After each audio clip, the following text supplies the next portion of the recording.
So ayun na nga, nagbabalik na naman ako sa gagawa na naman ng content kasi ito nga may nagtatanong sa akin yung dati kong post, meron kasi akong mga nabasa noon na gusto nila mag-quit sa mga agency nila.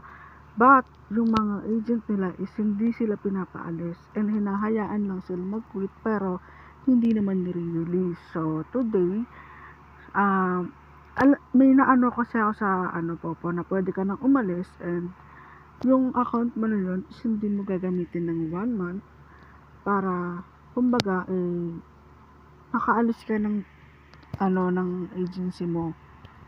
Parang 15 days nga lang yun makakaalis ka na.